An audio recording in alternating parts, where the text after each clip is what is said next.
नमस्कार मेरे प्यारे मित्रों। आज मैं आप लोगों के सामने श्रीमद् भागवत महापुराण के तृतीय स्कंद का द्वात्रिंशो अध्याय लेकर आई हूँ।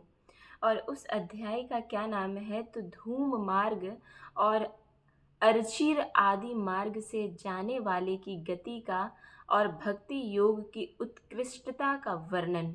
तो चलिए हम लोग देखेंगे कि ये जो दो मार्ग बताए गए हैं, धूम मार्ग और अर्चिर आदि मार्ग से जाने वाले मनुष्यों की किस प्रकार की गति होती है।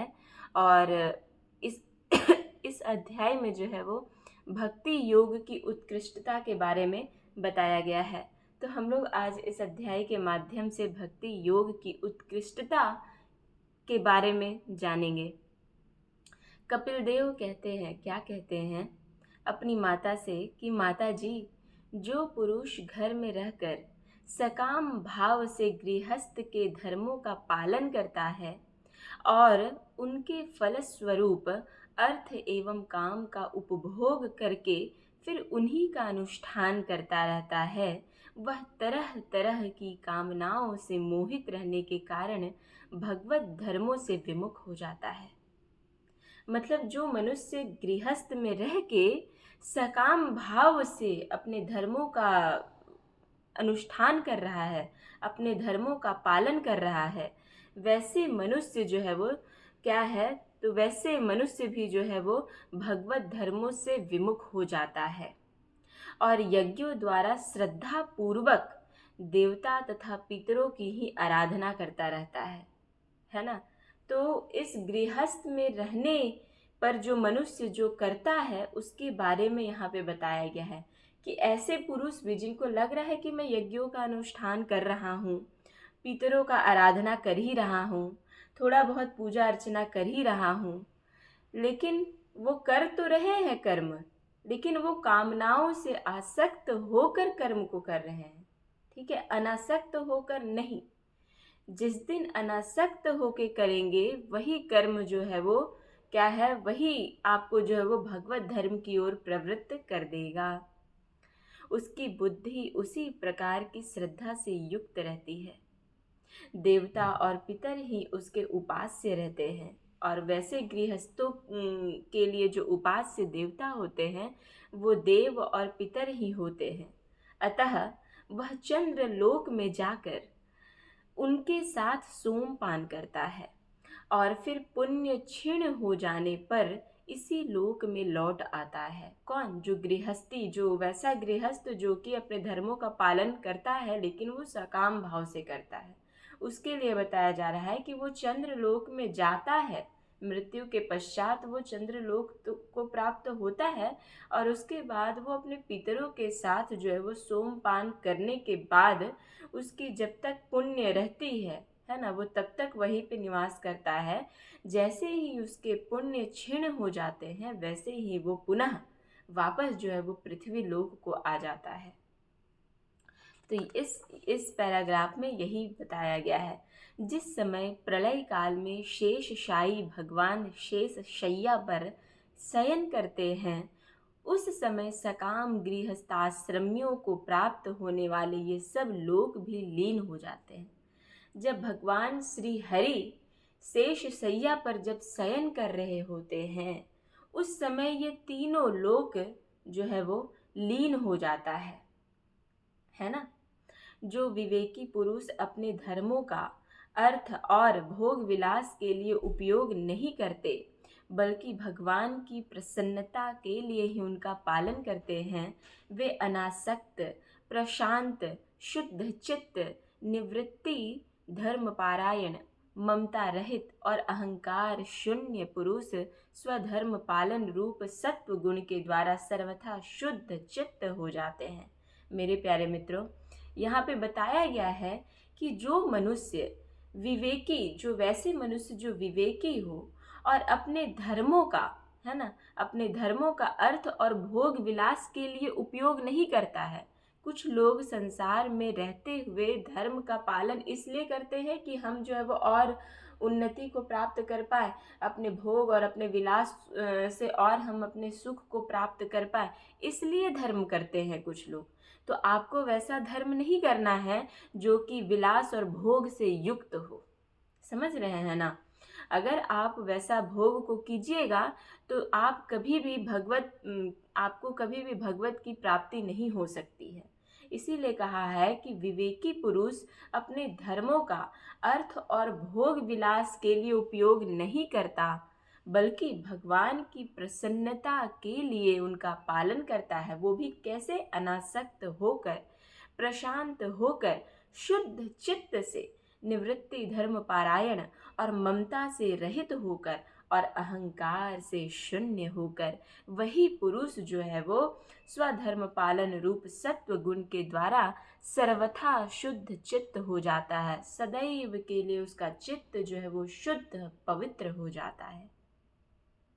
वे अंत में सूर्य मार्ग उसी को जो है वो अर्ची मार्ग कहा गया है, उसी को देवयान कहा गया है। और वही सूर्य मार्ग के द्वारा सर्वव्यापी पूर्ण पुरुष श्री हरि को ही प्राप्त होते हैं। और वैसे मनुष्य जो है वो श्री हरि को प्राप्त कर लेते हैं, जो कार्य कारण जगत के नियंता, संसार के उपादान कारण और उनकी उत्पत्ति, पालन एवं संहार करने वाले हैं।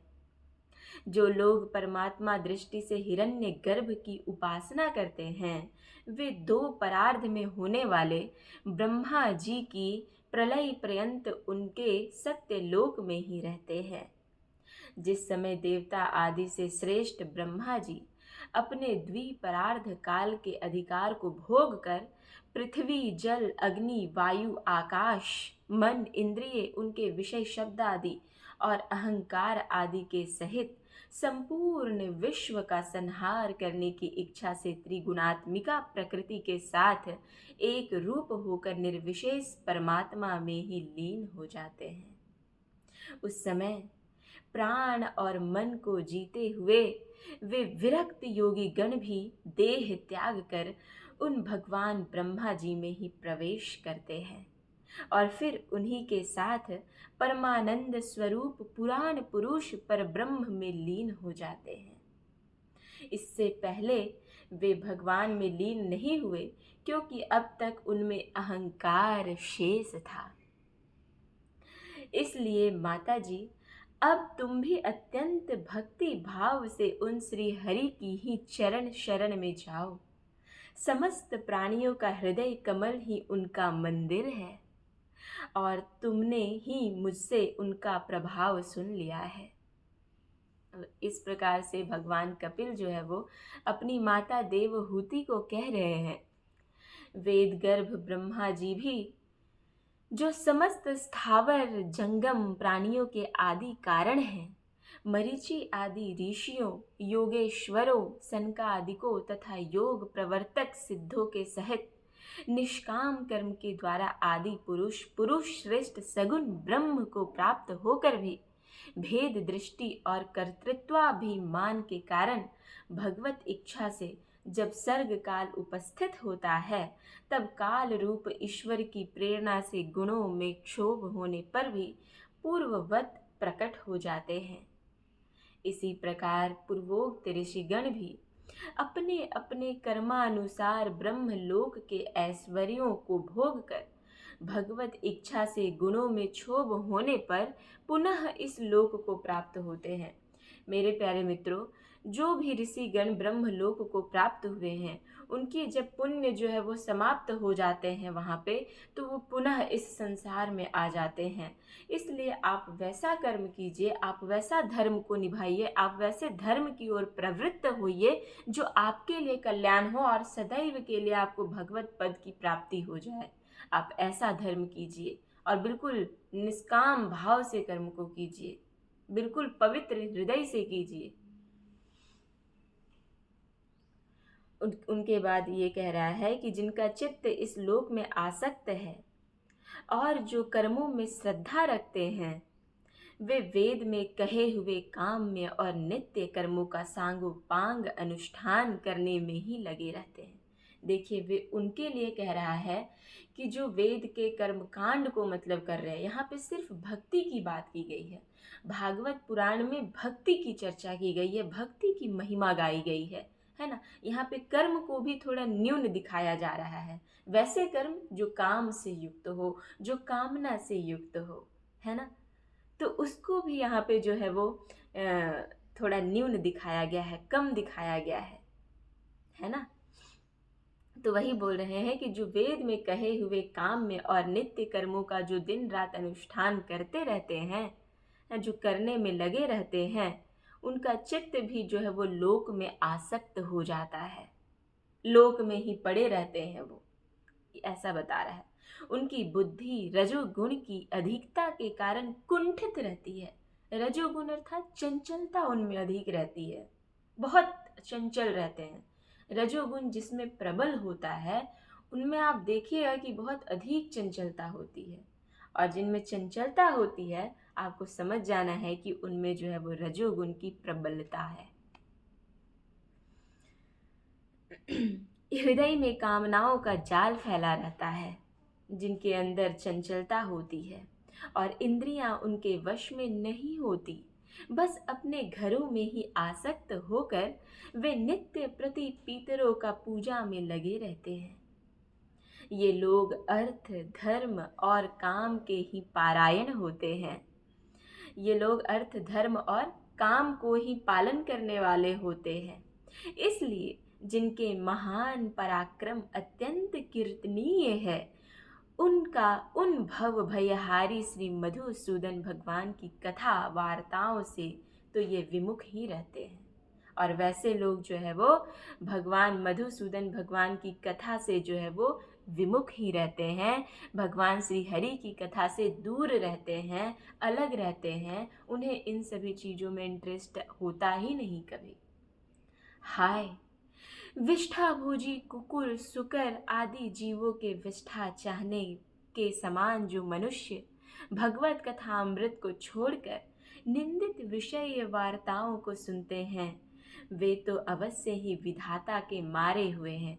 उनका बड़ा ही मंद भाग्य है, बड़ा ही उनकी बुद्धि जो है गिरी हुई है, उनकी बुद्धि है ही नहीं, उनका भाग्य बहुत कमज़ोर है, जो मतलब कि इस संसारिक मोह माया में डूबे रहते हैं। इस संसारिक मोह माया में डूबने के कारण जो भागवत कथा अमृत से अलग होते हैं, जो विमुख होते हैं, उनका भाग्य जो है वो मंद होता है।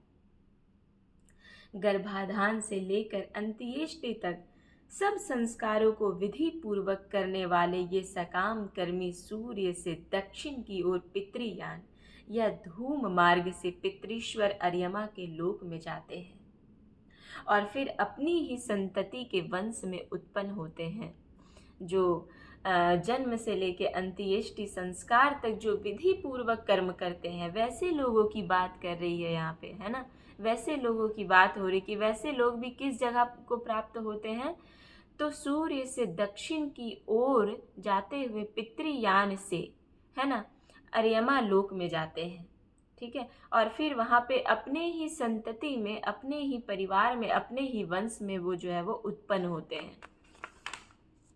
माता जी, पितृलोक के भोग लेने पर जब उनके पुण्य क्षीण हो जाते हैं, तब देवता लोग उन्हें वहाँ के ऐश्वर्य से च्युत कर देते हैं, अर्थात दूर कर देते हैं। वहाँ से उन्हें जो है वो नीचे भेज देते हैं पृथ्वी लोक में, और फिर उन्हें विवश होकर तुरंत ही इस लोक में गिरना पड़ता है। इस लोक में अर्थात पृथ्वी लोक में गिरना पड़ता है ना। इसलिए माता जी, जिनके चरण कमल सदा भजने योग्य है, उन भगवान का तुम उन्हीं के गुणों का आश्रय लेने वाली भक्ति के द्वारा सब प्रकार से भजन करो। सब प्रकार से तात्पर्य यहाँ पे है मन, वाणी और शरीर से, इन तीनों से युक्त आप भगवान श्री हरि का भजन कीजिए। भगवान वासुदेव के प्रति किया हुआ भक्ति योग तुरंत ही संसार से वैराग्य और ब्रह्म साक्षात्कार रूप ज्ञान की प्राप्ति करा देता है। वस्तुतः सभी विषय भगवत रूप होने के कारण समान है। अतः जब इंद्रियों की वृत्तियों के द्वारा भी भगवत भक्त का चित्त उनमें अप्रिय रूप विषमता का अनुभव नहीं करता, सर्वत्र भगवान का ही दर्शन करता है, उसी समय वह संग रहित, सब में समान रूप से स्थित, त्याग और ग्रहण करने योग्य, दोष और गुणों से रहित, अपनी महिमा में आरूढ़ अपने आत्मा का ब्रह्म से साक्षात्कार करता है। वही ज्ञान स्वरूप है, वही पर ब्रह्म है, वही परमात्मा है, वही ईश्वर है, वही पुरुष है, वही एक भगवान स्वयं जीव शरीर विषय इंद्रियों आदि अनेक रूपों में प्रतीत होता है। संपूर्ण संसार में आसक्ति का अभाव हो जाना, बस यही योगियों के सब प्रकार के योग साधना का एकमात्र अभीष्ट फल है। ब्रह्म एक है, ज्ञान स्वरूप और निर्गुण है, ज्ञान से युक्त है, गुणों से रहित है, उनमें किसी प्रकार के गुण नहीं है, तो भी वह बाह्य वृत्तियों वाली इंद्रियों के द्वारा भ्रांतिवश शब्द आदि धर्मों वाले विभिन्न पदार्थों के रूप में भास रहा है। गुणों से रहित होने के कारण भी वो जो है वो अलग अलग पदार्थों में वो भास रहे हैं, वो अलग अलग पदार्थों में वो प्रतीत हो रहे हैं। जिस प्रकार एक ही परब्रह्म महत तत्व वैकारिक राजस और तामस तीन प्रकार अहंकार पंच महाभूत 11 इंद्रिय रूप बन गया है, और फिर वही स्वयं प्रकाश इनके संयोग से जीव कहलाया, उसी प्रकार उस जीव का शरीर रूप या ब्रह्मांड भी वस्तुतः ब्रह्म ही है। इसीलिए तो आदि शंकराचार्य कहते हैं कि अहम ब्रह्मास्मि, आप स्वयं ही ब्रह्म हैं, आपको बस खुद देखना है अपने अंदर। किंतु इसे ब्रह्म रूप वही देख सकता है जो श्रद्धा भक्ति और वैराग्य तथा निरंतर के योगाभ्यास के द्वारा एकाग्र चित्त और असंग बुद्धि हो गया हो। पूजनीय माता, मैंने तुम्हें यह ब्रह्म साक्षात्कार का साधन रूप ज्ञान सुनाया। इसके द्वारा प्रकृति और पुरुष के यथार्थ स्वरूप का बोध हो जाता है। देवी, निर्गुण ब्रह्म विषयक ज्ञान योग और मेरे प्रति किया हुआ भक्ति योग, इन दोनों का फल एक ही है, उसे भी भगवान ही कहते हैं। जिस प्रकार रूप रस गंध आदि अनेक गुणों का आश्रय भूत एक ही पदार्थ भिन्न भिन्न इंद्रियों द्वारा विभिन्न अनुभूत होता है, विभिन्न रूप अनुभूत होता है, वैसे ही शास्त्र के विभिन्न मार्गों द्वारा एक ही भगवान की अनेक प्रकार से अनुभूति होती है। नाना प्रकार के कर्म कलाप, यज्ञ दान तप वेद अध्ययन वेद विचार मन और इंद्रियों के संयम, कर्मों के त्याग, विविध अंगों वाले योग, भक्ति योग, निवृत्ति और प्रवृत्ति रूप सकाम और निष्काम दोनों प्रकार के धर्म, आत्म तत्व के ज्ञान और दृढ़ वैराग्य, इन सभी साधनों से सगुण निर्गुण रूप स्वयं प्रकाश भगवान को ही प्राप्त किया जाता है। माता जी, सात्विक राजस तामस और निर्गुण भेद से 4 प्रकार के भक्ति योग का वर्णन भागवत में किया गया है, और जो प्राणियों के जन्म आदि विकारों का हेतु है तथा जिसकी गति जानी नहीं जाती, उस काल का स्वरूप मैं तुमसे कह ही चुका हूँ। देवी, अविद्या जनित कर्म के कारण जीव की अनेकों गतियाँ होती है। जीव की अनेकों गतियाँ जो है वो अविद्या के कारण होती है। उनमें जाने पर वह अपने स्वरूप को नहीं पहचान पाता। मैंने तुम्हें जो ज्ञानोपदेश दिया है उसे दुष्ट, दुर्विनीत, घमंडी, दुराचारी और धर्मध्वजी अर्थात दंभी पुरुषों को नहीं सुनाना। जो विषयालोलुप हो, जो गृहासक्त हो, मेरा भक्त ना हो, क्षमा चाहती हूँ, मेरा भक्त ना हो अथवा मेरे भक्तों से द्वेष करने वाला हो, उसे भी इसका उपदेश कभी मत करना। ऐसा जो है वो कपिल भगवान अपनी माता से कह रहे हैं। जो अत्यंत श्रद्धालु हो, भक्त हो, विनयी हो, दूसरों के प्रति दोष दृष्टि न देखने वाला हो, सब प्राणियों से मित्रता रखने वाला हो, गुरु सेवा में तत्पर हो, बाह्य विषयों में अनासक्त हो, शांत चित्त हो, मत्सर शून्य हो और पवित्र चित्त हो तथा मुझे परम प्रियतम मानने वाला हो, उसे इसका अवश्य उपदेश करना। माँ, जो पुरुष मुझ में चित्त लगाकर इसका श्रद्धा पूर्वक एक बार भी श्रवण या कथन करेगा, वह मेरा परम पद को प्राप्त हो जाएगा। ये भगवान कपिल कह रहे हैं अपनी माता से, और इसी पंक्ति से ये अध्याय अंत होता है। मेरे प्यारे मित्रों, यहाँ पे ये बताया गया है कि आप घर में रहकर धर्म कर रहे हैं, लेकिन आपको धर्म वैसे करना है भगवान को दिन रात स्मरण करके। ये नहीं कि सिर्फ हम आहुति दे दिए, यज्ञ कुंड में मैं अग्नि प्रज्वलित करके 2 बार 3 बार आहुति दे दी और फिर आपको ये लग रहा है कि मैंने तो बहुत बड़ा धर्म किया है ना। तो इस प्रकार से नहीं, दूसरों को कष्ट देकर आपको धर्म नहीं करना है ना। आप अनासक्त भाव से धर्म को पालन कीजिए। धर्म का पालन आपको अनासक्त भाव से रह के करना है ना, आसक्त होकर नहीं।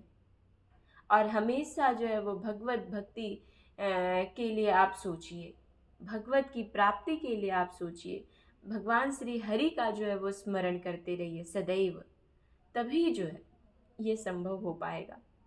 अगर आपको मेरी कथा अच्छी लगी हो तो आप लोगों तक पहुंचाइए। नमो नमः। नमः संस्कृताय। ओम नमो भगवते वासुदेवाय नमः।